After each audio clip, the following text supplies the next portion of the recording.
भाइयों और बहनों, पाकिस्तान हासिल करने के लिए हमने बहुत कुर्बानी की है। अल्लाह ताला ने हमें अस्सलाम वालेकुम, मैं हूं राना अदनान शबीर खान और आप देख रहे हैं नवाए फिक्र।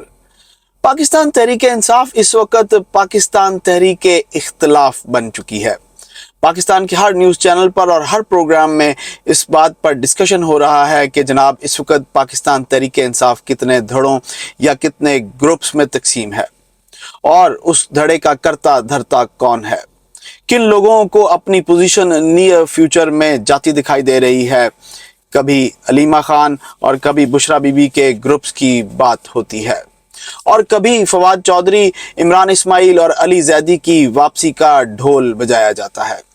इन तमाम चीज़ों को समझने के लिए आपको खान की मेंटालिटी और वे ऑफ वर्किंग को एनालाइज करना होगा। चीज़ें खुद ब खुद आपको समझ आना शुरू हो जाएंगी। इमरान खान एक सेल्फ सेंटर्ड और अपॉर्चुनिस्ट आदमी हैं। उन्हें आपकी और अवाम की सेंसिटिविटीज से खेलना बहुत अच्छी तरह आता है और सबसे ख़तरनाक बात कि वो बहुत रवानी और फरावानी से झूठ भी बोलते हैं। खान साहब अपने सबसे बड़े मोहसिन को डिच करने में 1 मिनट से भी कम वक्त लगाते हैं। सो मैंने आपको खान के 4 कैरेक्टर ट्रेट्स बताए: opportunist, self centred, how to play with sensitivities, रवानी और फरावानी से झूठ बोलना, चौथा और आखिरी अपने मोहसिन को डिच करना। इन चारों कैरेक्टर ट्रेट्स का कॉम्बिनेशन इतना लीथल है कि मुल्क तकरीबन सेल्फ डिस्ट्रक्शन के करीब चला गया था।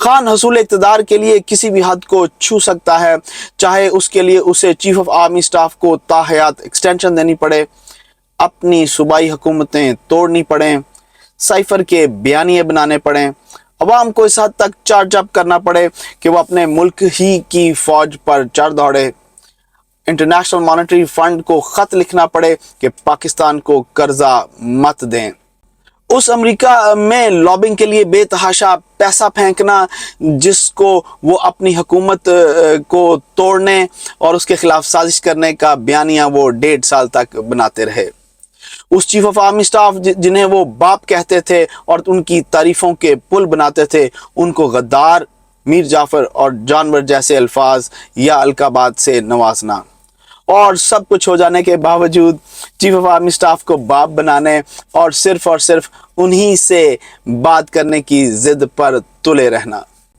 जिस तरह खान ने मुल्क में नफरत और तकसीम की सियासत की है, उसी तरह वो जेल में जाने के बाद यही तरीक़ाकार, यही तरीक़ा वारदात अपनी जमात में भी इस्तेमाल कर रहे हैं। बेसिकली खान को ख़तरा ये था कि कहीं उनकी गैर मौजूदगी में कोई ऐसा लीडर उभर कर सामने ना आ जाए जो उनको ओवर शेडो कर जाए। खान ने अपनी पार्टी की बागदौड़ अली मोहम्मद खान जैसे सियासतदान को देने की बजाय ऐसे शख्स का इंतखाब किया जिसे पहले कोई नहीं जानता था। फिर चीफ मिनिस्टर केपी के भी ऐसे बंदे को लगाया जिसका कोई सियासी कद नहीं था और उसको रिमूव करना या उसको डिक्टेट करना उनके लिए बहुत आसान था और है भी। खान ने मरवत साहब को और गौहर साहब को 2 मुख्तलिफ ट्रैक्स पर चलाया, एक को अग्रेसिव और दूसरे को डोसाइल रहने के लिए कहा। वो एक को कुछ और बात कहते थे और उसी दिन जो दूसरे से जब मुलाकात करते थे तो उसको कुछ और इंस्ट्रक्शंस जारी करते थे। फवाद चौधरी, इमरान इस्माइल और अली जैदी भी खान के कहने पर ही एक्टिवेट हुए हैं। एक चीज़ जो हम सबको याद रखनी चाहिए कि पाकिस्तान तहरीक इंसाफ की तमाम लीडरशिप में रत्ती बराबर भी डिसीजन मेकिंग या डिसीजन लेने की सलाहियत भी मौजूद नहीं है और वो ले सकते भी नहीं हैं खान की इजाज़त के बगैर। अगर उन्हें खान के ऑफिस से एक गमला भी एक जगह से दूसरी जगह मूव करना है, शिफ्ट करना है, तो उसके लिए वो खान से ही इजाज़त लेंगे और खान ही की खुशनुदी को हासिल करेंगे। खान अपनी प्रॉक्सीज के जरिए ईवान में मौजूद है, सड़कों पर अग्रेसिव होने की धमकी भी लगा रहा है और बैकडोर बातचीत के लिए भी हर वक्त तैयार है, मगर सिर्फ और सिर्फ पाकिस्तान आर्मी के साथ।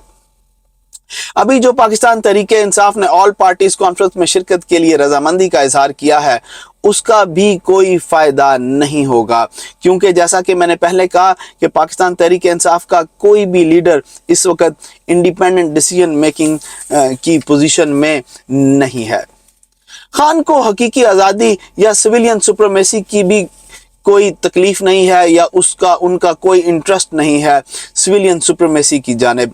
वो सिर्फ और सिर्फ इक़्तिदार चाहते हैं और इक़्तिदार के लिए जनरल बाजवा और अमेरिका पर इल्ज़ाम लगाने से लेकर उनके तलवे चाटने और बाप बनाने तक के लिए तैयार हैं, जिसका इजहार कल शहरियार अफरीदी ने दोबारा किया। खान ने हमेशा सेकंड टियर को डिस्कशन के लिए आगे किया ताकि उनके पास यू टर्न लेने की सहूलत और कुशन उनके पास मुयस्सर हो। पहले वो जब गवर्नमेंट में नहीं थे तो वो तरीन खान और शाह महमूद कुरैशी को आगे करते थे, और फिर जब वो हुकूमत में आए तो फवाद चौधरी और शाह महमूद कुरैशी को जनाब वो हमेशा फ्रंट पर रखते थे।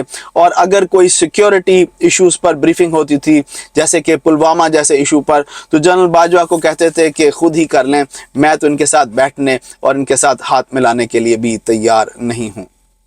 वो दूसरे सियासतदानों के साथ बैठने और उनकी हकीकत को तस्लीम करने के लिए भी तैयार नहीं है। क्या ये जमहूरी रवैया है? अगर हम इस APC की बात करें, जिसमें पाकिस्तान तहरीक इंसाफ को खान की जानिब से जाने की इजाज़त तो मिल गई है और वो वहाँ जाएंगे भी, अगर APC हुई तो आपका क्या ख्याल है ये वहाँ क्या करेंगे? मेरे नज़दीक ये वहाँ जाकर सिर्फ रौला रप्पा डालेंगे और इससे ज़्यादा कुछ भी नहीं, क्योंकि पाकिस्तान तहरीक इंसाफ की जो लीडरशिप वहाँ पर खान के कहने पर जाएगी, उनके पास कोई इख्तियारात नहीं होंगे, वो कोई डिसीजन मेकिंग नहीं कर सकेंगे, क्योंकि खान ऐसा चाहता भी नहीं है। खान सिर्फ एक चीज़ चाहता है कि ये हुकूमत किसी तरह कामयाब ना हो जाए। इस हुकूमत की तरक्की जो है वो उसके वोट बैंक को मुतासिर करेगी, उसकी पॉपुलैरिटी को मुतासिर करेगी। सो वो ऐसा नहीं होने देंगे, चाहे मुल्क डूबता है तो डूब जाए। मैं आपसे इजाज़त लूँगा। अल्लाह आप सबको आसानियाँ नसीब फरमाए और आसानियाँ तकसीम करना नसीब फरमाए। अस्सलाम वालेकुम।